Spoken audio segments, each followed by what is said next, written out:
So in this video, we'll be doing the Easter eggs for season 1 or season 5, episode 1 of Marvel's Agents of Shield. Beware spoilers if you've not caught up.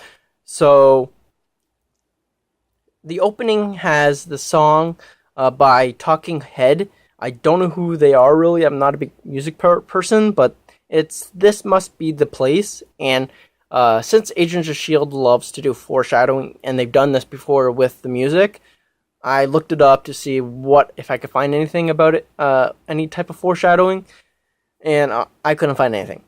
But if you did, maybe just comment down below. But yeah, but we follow this guy's daily routine apparently, and he goes swimming and stuff like that. And apparently a lot of people said his house is the same house as Walter White from Breaking Bad, and I've seen Breaking Bad, but not that much that I would recognize the house. Yeah, I guess it is. But anyway, they end up going to he ended up being a alien. Don't know exactly what type of alien from the comics, but comment down below if you have a theory. But yeah, he ends up going to a warehouse where there's a giant truck waiting for him, and he's putting, these people are putting a logo on the truck, and they decide to pick Berry Ale, which is a reference to Lance Hunter. Because the actor who plays Lance Hunter, Nick Blood's, has a friend that has Benjamin Barry, I believe it's something like that. But yeah, it's a reference to Lance Hunter and all that kind of stuff, basically hinting at his return. But yeah, they end up heading towards the restaurant, and we find out it's actually Ray's restaurant, and it's actually a actual real restaurant in the real world. You can actually go to it. I don't know where it is, but if you can find it, go and eat there, I guess.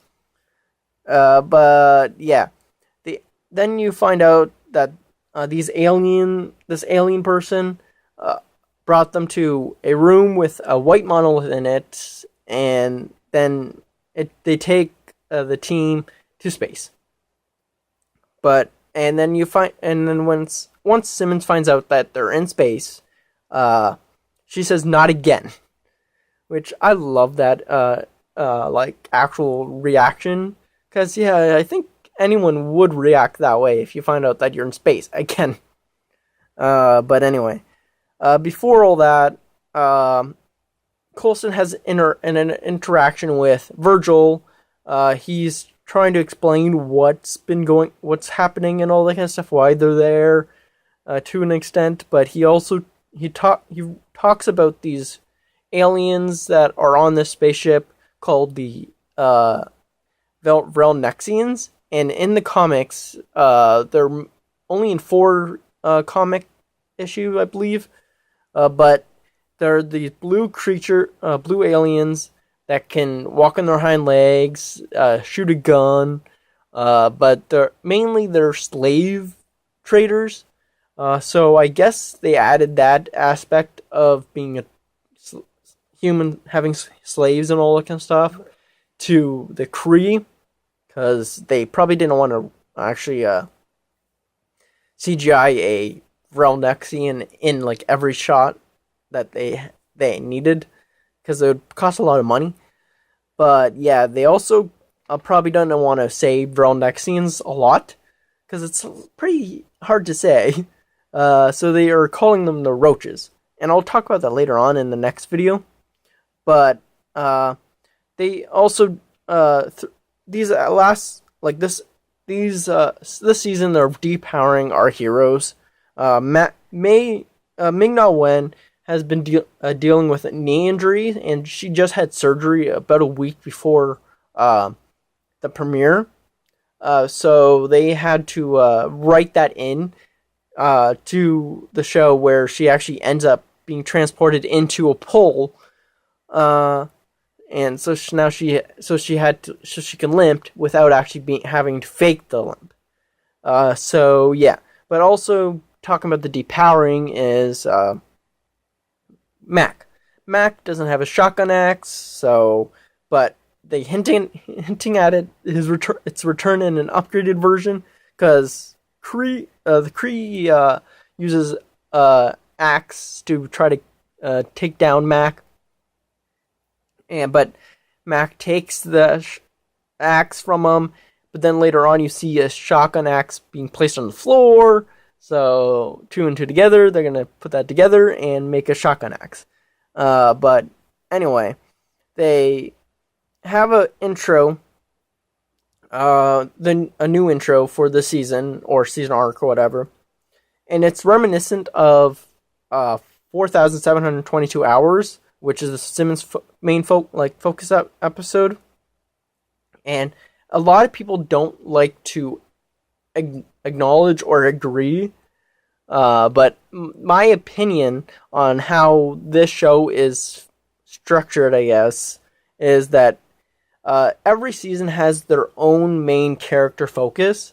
Like, a lot of people think Daisy's the main focus of the whole entire show, or whatever, like every season, which that is absurd to me. But I consider every season has their own main focus character. First season was Coulson. Second season was Sky. Third season was Ward/Hive. And Fitz was last season's focus. And this season, since we're dealing with the monolith, we're dealing with space, we're dealing with we have this intro that's pointing right towards Simmons' main focus episode.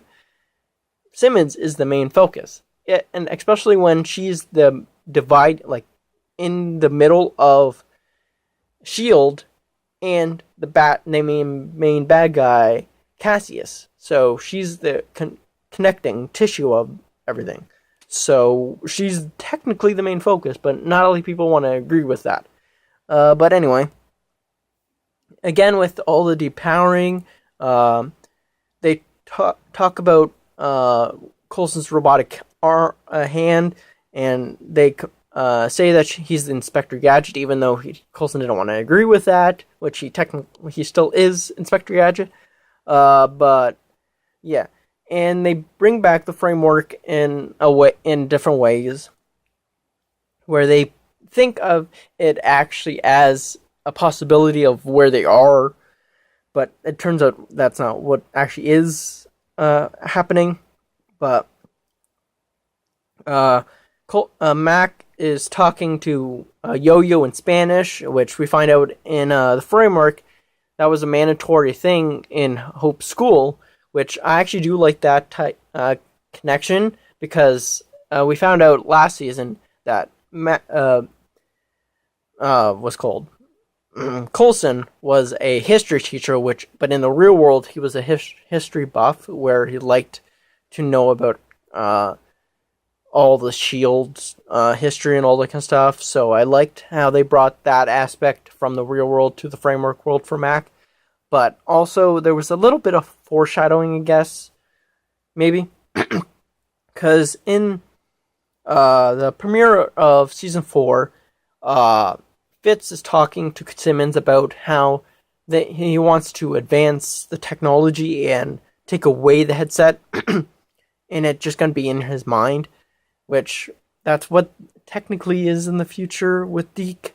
So yeah, and we get a Mac quitting again, which he quit back in season 2's first part of finale. So yeah, and apparently Coulson doesn't know about Fury's trip to space in the 90s with the Captain Marvel, but yeah, I guess he loves his secret. And they reference the black box again, which we haven't seen in a while, I believe, since season 2, right? But we don't know where that is, really, because Jeffrey Mace was the director. So does he have it? Did he have it? But they couldn't. They are not allowed to say use sword in the MCU as of right now. So they had to use a different word. So they used the word spear, which spear in the comics is actually an organization, kind of like sword and kind of like shield, but it was made in Japan after the invasion of Thanos. So since Thanos was coming in Infinity War, I'm assuming that was like a reference to that, as well as being a reference to sword. And Yo-Yo has another reference to People on the Moon, which is a reference to the Inhumans show, which a lot of people didn't like, which I personally did, and I wanted a crossover, but I don't think that's happening anytime soon since we're in the future. And we had them talking about Coulson's deal with the devil, which we don't know exactly what that is yet, and comment down below if you have any guesses. And they brought back the phrase, magic is just science we don't understand, which has been around since the original Thor, so I like that they brought that back. And they reference how Fitzsimmons is just cursed, how everything is just bad stuff happening to them, which I just find that funny. Matt compares the Kree to a Papa Smurf, which doesn't need to be explained, and I'll get back to this in the next video, but Coulson explains maybe the spaceship or space station, it was created in the 80s with Howard Stark, maybe not, but it wasn't, obviously. But they also teased Yo-Yo's arms being cut off again. When she has to get her robotic arms at some point. I don't know when they're gonna do that, but at some point it has to. But just leave her death out of the show at all. But yeah.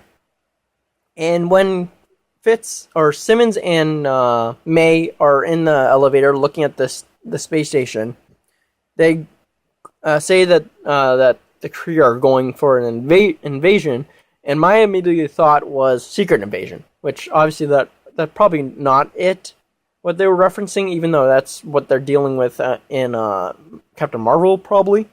But anyway, last thing was, it's not an actual reference or anything like that, but when Simmons and May are in this looking at Earth, an object goes by, and you find out it's a bus, and it's not obvious. It wasn't on purpose, but I immediately thought of the bus from season 1 and season 2, their first vehicle. But obviously, that's not what it was, because Mark Kolpak, who does the visual effects, did not do that on purpose. So, but comment down below if I missed any Easter eggs or references.